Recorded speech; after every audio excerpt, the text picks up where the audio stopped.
Welcome back, students. Today I'm going to discuss about social values and attitude. So let us start with our class. Social values form an important part of the culture of the society. Values account for the stability of the social order. They provide the general guidelines for social conduct. Social values such as fundamental rights, patriotism, respect for human dignity, rationality, sacrifice, individuality, equality, democracy, etc., guide our behavior in many ways. Values are the criteria people use in assessing their daily lives, arrange their priorities, and choosing between alternative course of action. Let us see now what are these social values and attitude in a deeper sense. These social values are ideas which help an individual to discriminate whether a particular object or behavior is good or bad, desirable or undesirable. There are at times rules which govern the action, which is known as norms. Values are standards of social behavior derived from social interaction and accepted as constituent fact of the social structure. They are expected to be followed for judging and evaluating social interaction, goals, means, ideas, feelings, and the expected conduct. Without such evaluating standard, it will be difficult to judge individual behavior or social action. Values aims to integrate expected individual behavior and social action. It tends to forestall tension and as such have tension management role. The people are expected to behave in accordance with the values held by the individual and is the expected behavior which is known as a normative behavior. The normative behavior are those forms of behavior which are influenced by the norms. Let us see some of the definitions of the social values.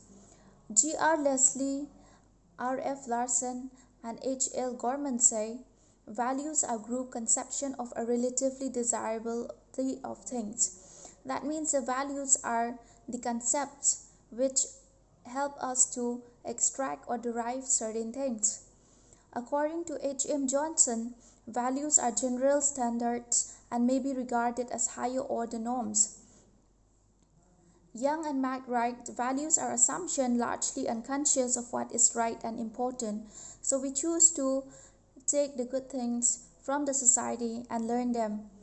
Michael Haramlambo says, a value is a belief that something is good and worthwhile. It defines what is worth having and worth striving. So as we can see that the value is also a belief that something is good and worthwhile. We tend to follow these beliefs and the valuable things that we think that it is good for us and for the society. It is defined as the worth having and the worth striving. We tend to strive this value as a form of a social conditions or desire. These are culturally defined goals and involve both the sentiments and the significance. They are expected to follow for everything in the society so as to bring about a social interaction, goals, means, idea, feelings, and also the expected conduct of the behavior that a person need to be follow in the society. S.C. Dutt defined the value as desiderata, that is anything desired or chosen by someone or sometime. In broad sense, value may be considered as attitude-related attributes that are projected upon people, objects, and situations.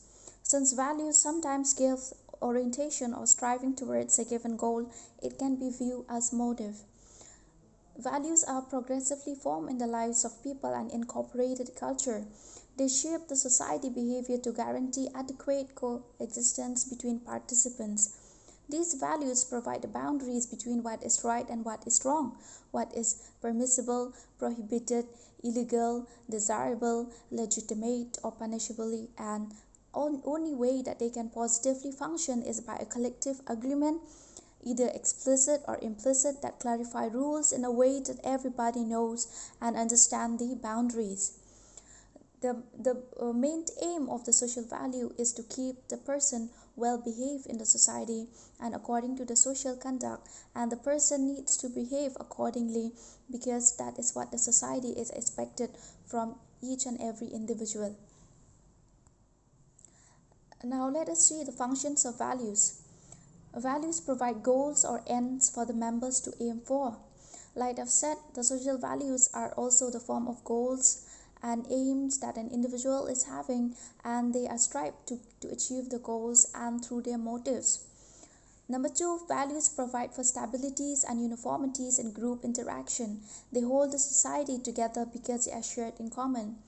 If you see the social value in the society, you can observe that the society are having the different types of value based on the type of the society we lived in.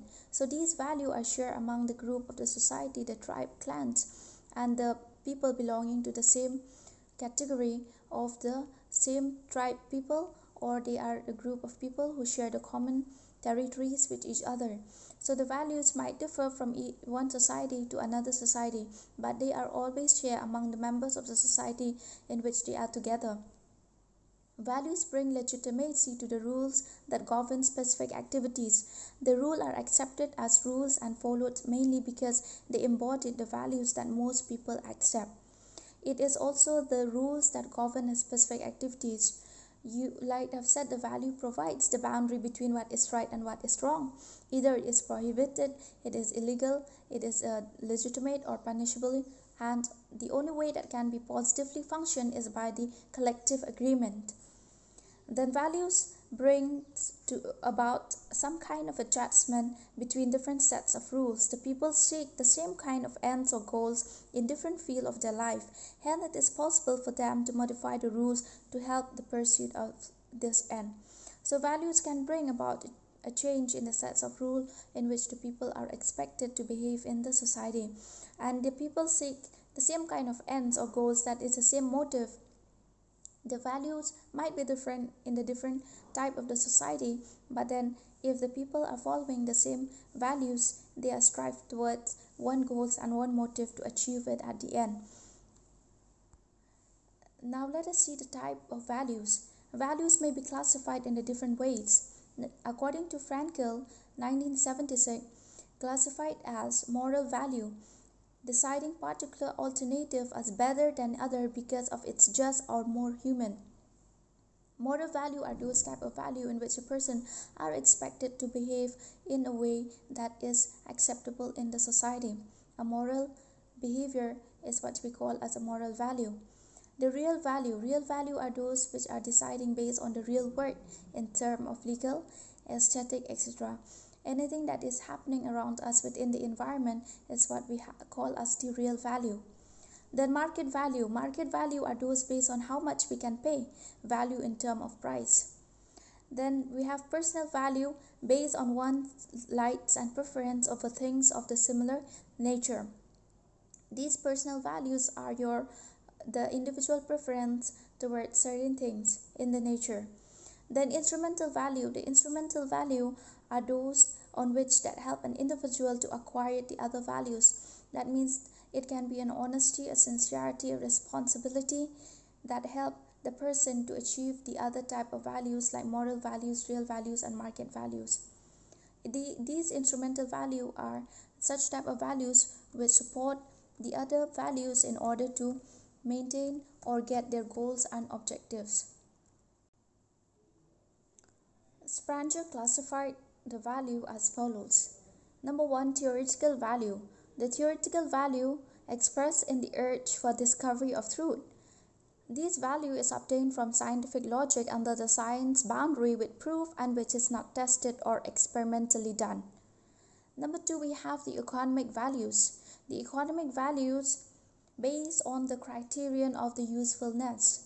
For example, the economic values that are very common the people consider when evaluating a potential purchase: the efficiency, speed, reliability, ease of use, flexibility, status, aesthetic, appeal, emotions, and cost. These are the 9 common economic values that the people used to consider. I will repeat: when evaluating a Potential purchase, the economic value, are based on the efficiency, speed, reliability, ease of use, flexibility, status, aesthetic, appeal, emotion, and cost. Now, the aesthetic value are based on the round, form, and harmony. The common example of the aesthetic value are those which comes upon the example like the significance or beauty that is supervene. They include the form, content, integrity, harmony, purity of fitness of work. I'll repeat, the aesthetic value based around form and harmony. So these values are those features of work that contribute to its success and importance as a work of art. The features upon which its significance or beauty supervene. They include the form, content, integrity, harmony, purity, or fittingness of work. Then next we have the social values. The social values referring to interest of people on others. These social values include justice, freedom, respect, community, and responsibility. Then we have the political value. The political value are those value which is something you believe in that relates to how government should operate, whom it should serve or not serve, who pays for it, and who benefits. So at the heart of this is the question, what is a public good? So a public good is anything whose benefit cannot be divided, that cannot only benefit those who pay for it. The most commonly cited is national defense. If the government build a wall of anti-ballistic missiles to prevent bombs from reaching us, you are protected whether you pay taxes or not. At its simplest, this is the public good. So the political value are the central round power, which is related to how government should operate and whom it should serve or not serve, who pay for it and who benefits. Next, we have the religious values. The religious values are meaning thereby a mystic sense of utility.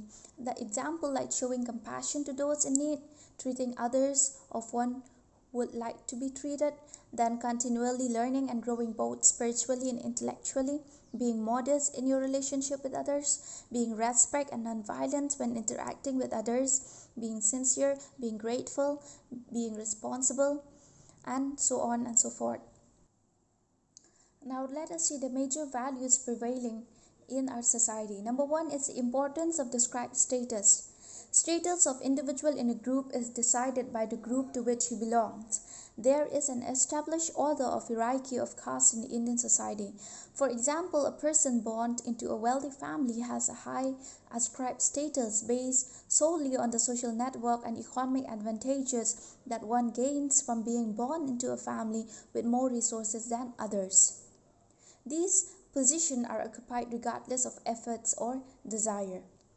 Second we have is the recognition of inequality. There exists an inequality based on the caste, based on the religion, based on the ascribed status of the person in the society.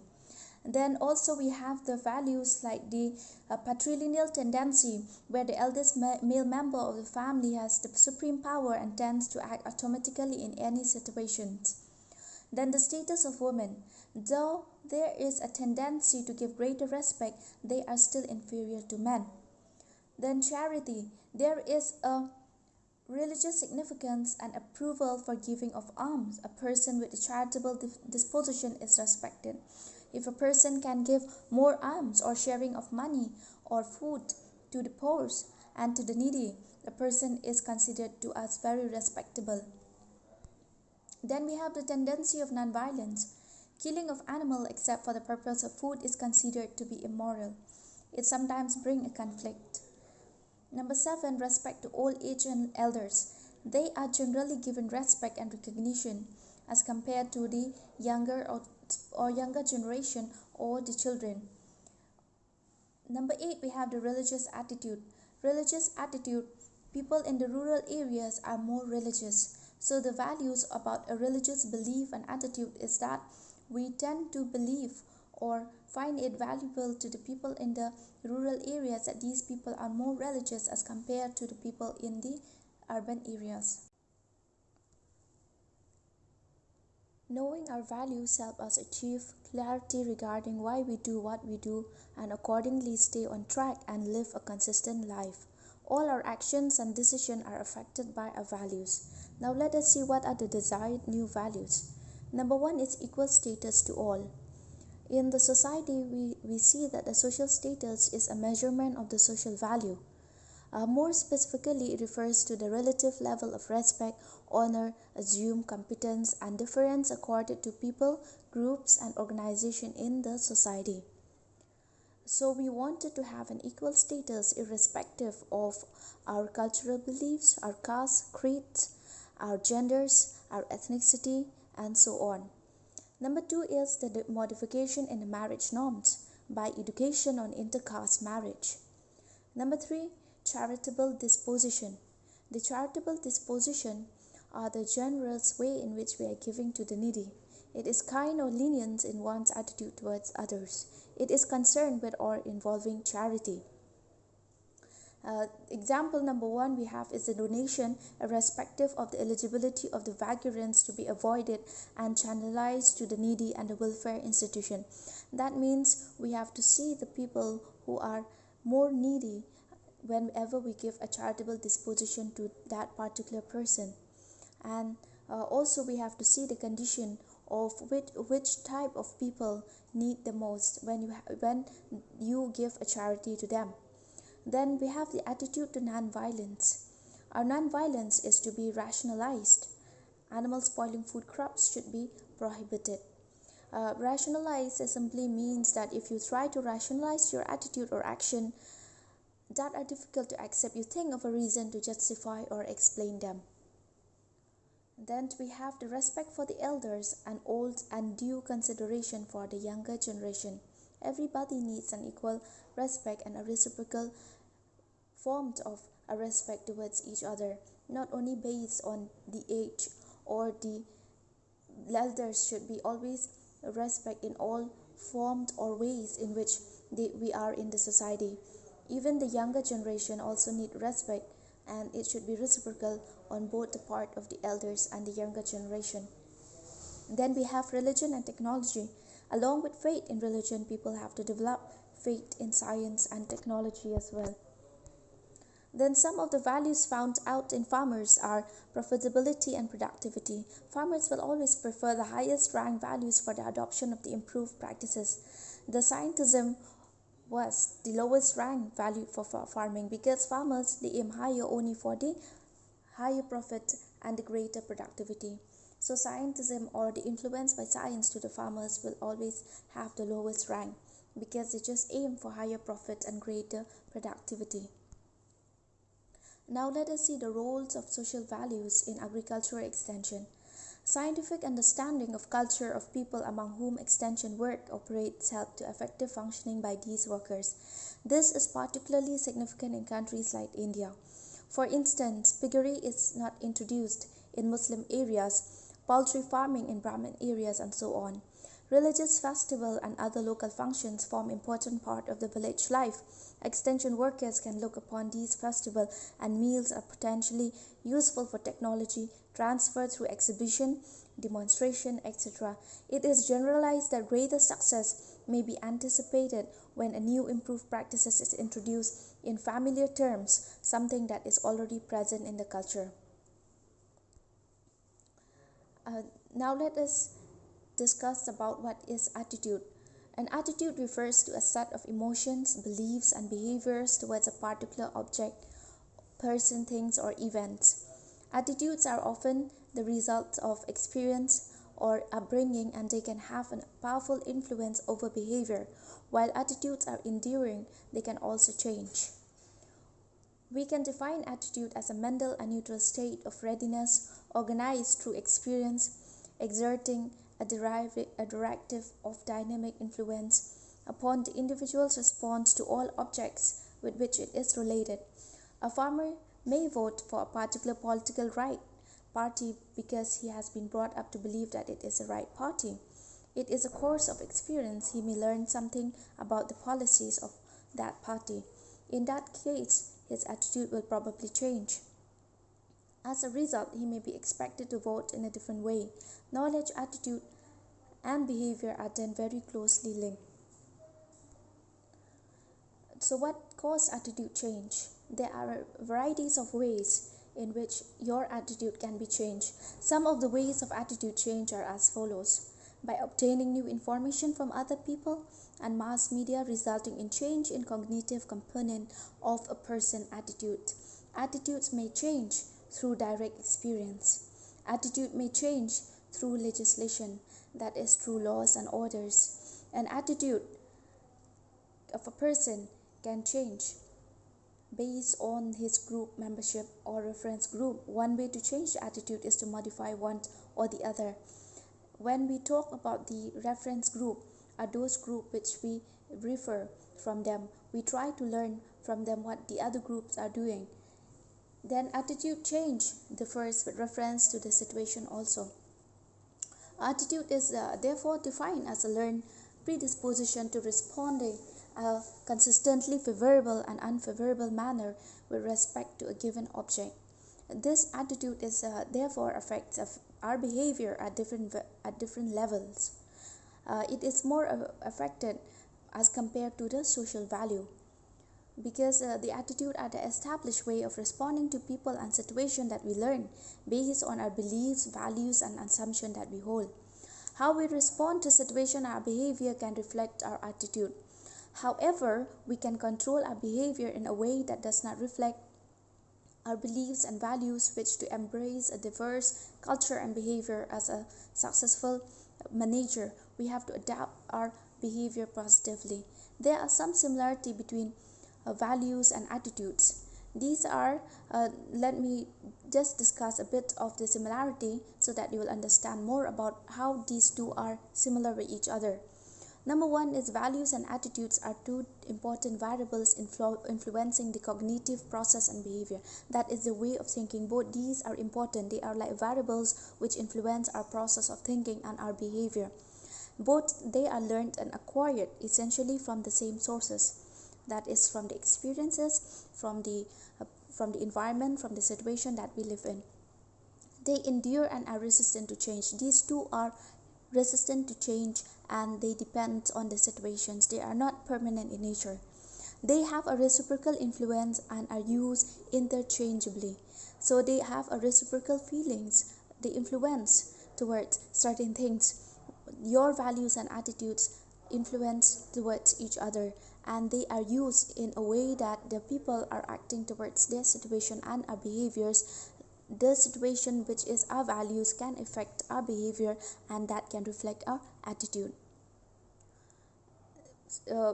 I will give into a more details about the values, that is just to make a differentiation between the values and attitude. That is, values help us to guide our behavior, whereas the attitudes are the response that is the result of the values.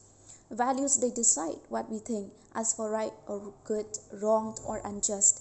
Attitudes are, like I've said, they are likes and dislikes of things, people and objects. Values are more or less permanent in nature. Attitudes are changeable in favorable experiences. They represent the single belief that guides action and judgment across object and situation. That is what a value is. They represent a single belief, whereas attitude represents several beliefs focused on the specific object or situation. The values are derived from social and cultural mores. As you can see that the cultural mores and the norms and the cultural folkways, taboos, all these which are cultural elements is what makes our social value as well, whereas the attitudes are purely based or mainly based on the personal experiences of the individual to individual, based on their own experience in the nature. Now let us see the factor influencing the development of attitudes. Attitudes can influence a person based on the different types of thing in the society. Number one we have is that the factor like maturation. Maturation is the way in which the person is able to understand things around them through the increase in their age. the maturation is a maturity level of the person.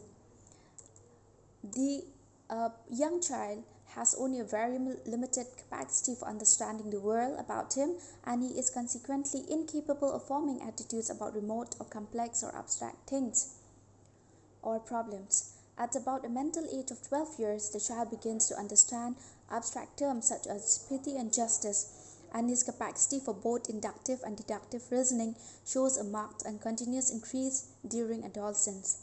As a result of this growth in capacity, he becomes able to understand and react to more abstract and more generalized proposition, ideas, and ideals.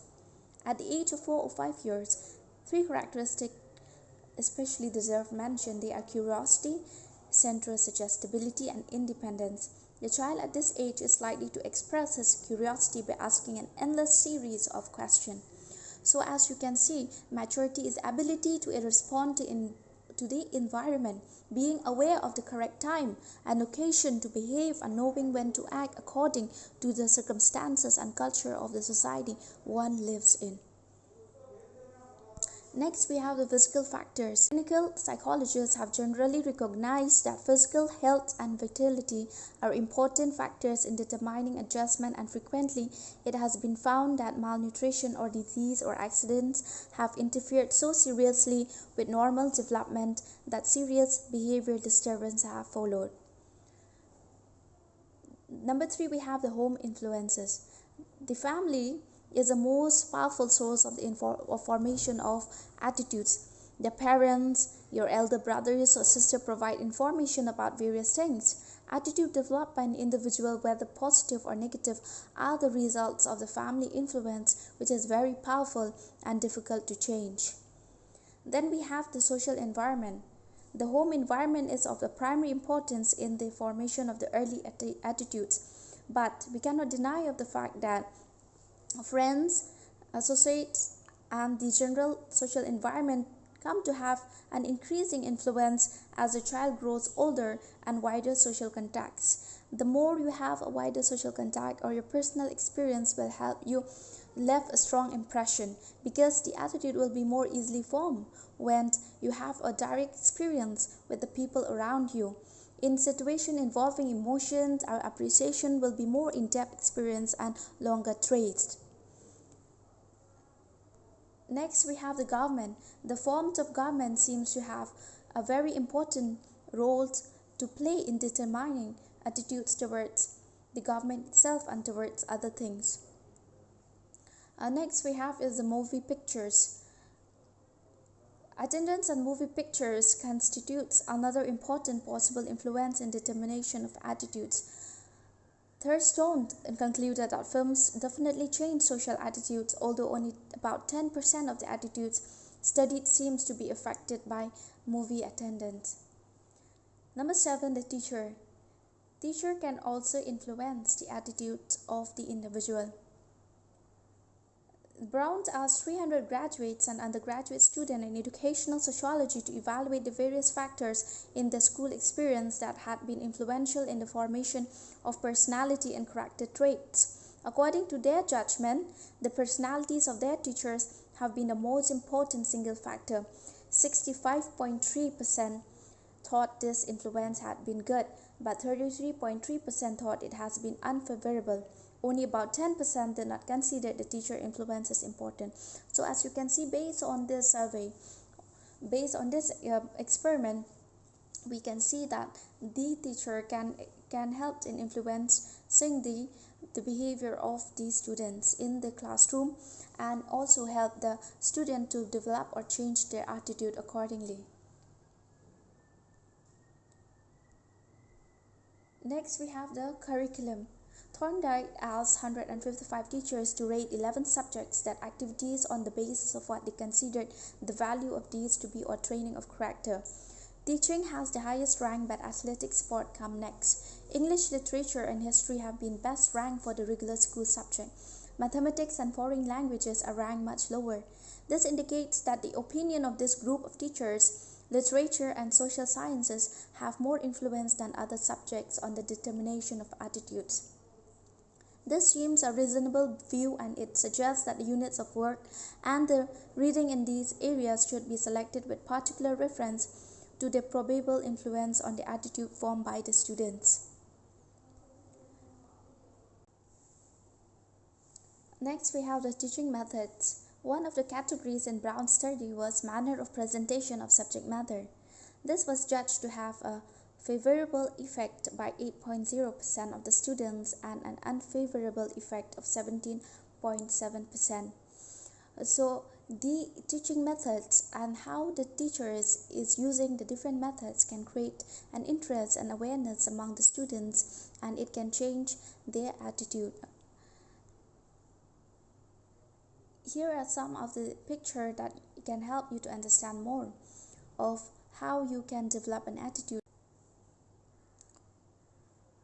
As you can see here in the picture about the person who feels scared from the dog because he had had a direct or bad experience with some dogs in the past, so he will always have that fear towards any dog, whether that dog is a good or a bad dog, but still he will always have a fear towards it. The same thing goes with you, that your direct experience will always help you in your formation of your attitudes, because that is what our attitude is. It is based on what we have been experienced in our day-to-day life. Then the social roles and norms also influence our attitude. Then the classical and operant conditioning, like watching movies, etc. Then also we have the observing people in the environment. When we see our elders doing something doing something, we will also try to learn from them.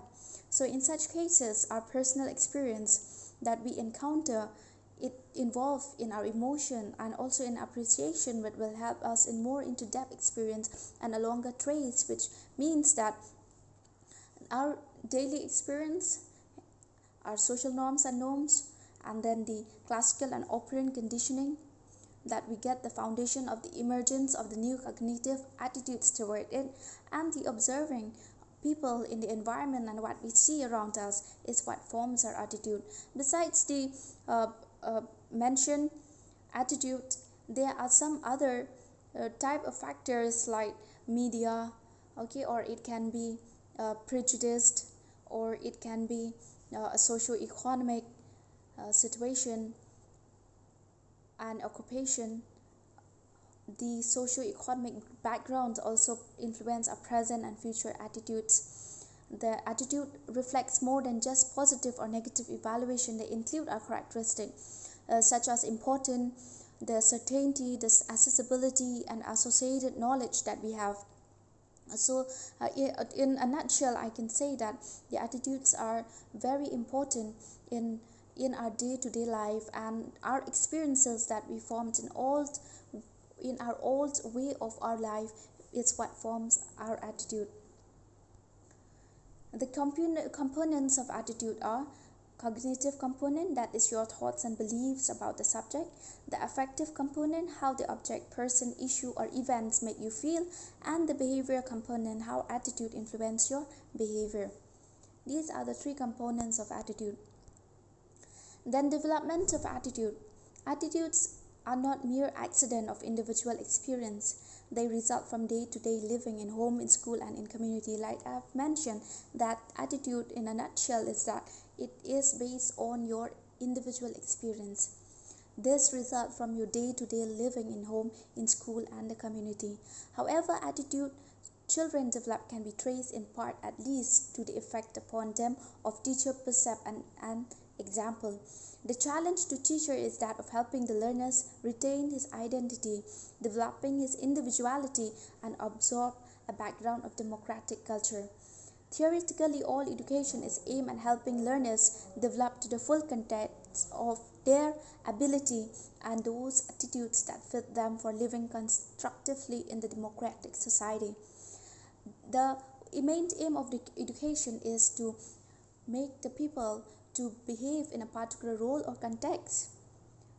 It helps the person to learn to a full extent of their ability, since the attitude is what the society often seen it as a good or a bad attitude. So the main aim of all the institution in the society is to make the individual to behave or act in a situation which he need to be act in a good way, not in a bad way. Now let us see some of the theory of the attitude. Number one we have is a learning theory. Classical conditioning, operant conditioning, and observational learning can be used to bring about an attitude change. Classical conditioning can be used to create positive emotional reaction to the object, person, or event by associating positive feeling with the target object. Operant conditioning can be used to strengthen desirable attitudes and weaken undesirable ones. People can also change their attitude after observing the behavior of others.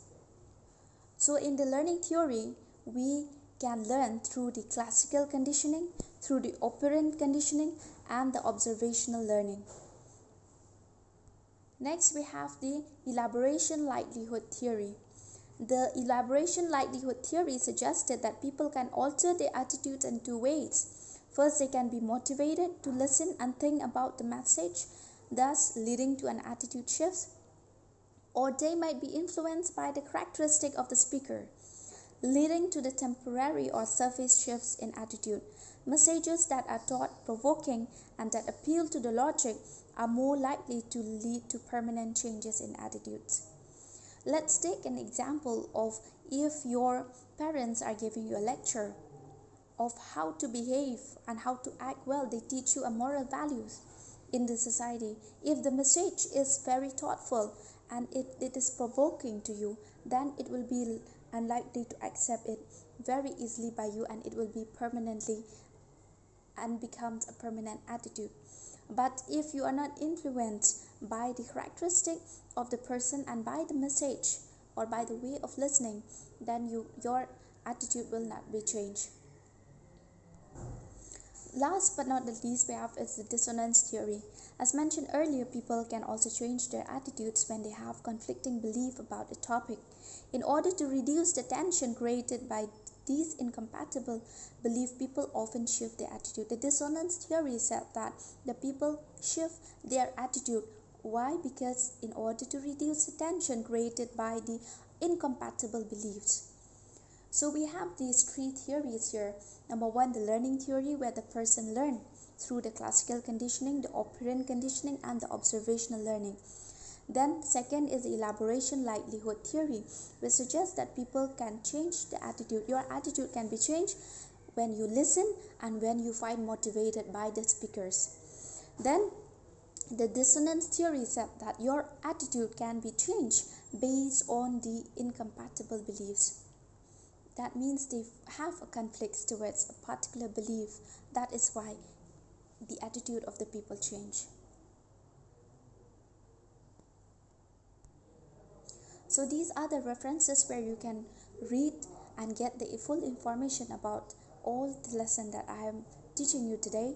You can go to the e-course by ICR and type on there the social values and attitudes, and you will get the full information. So the key e-course material by ICR will also be provided in the Google Classroom, so you can go to the Google Classroom and download it from there, or you can see these references using this link below.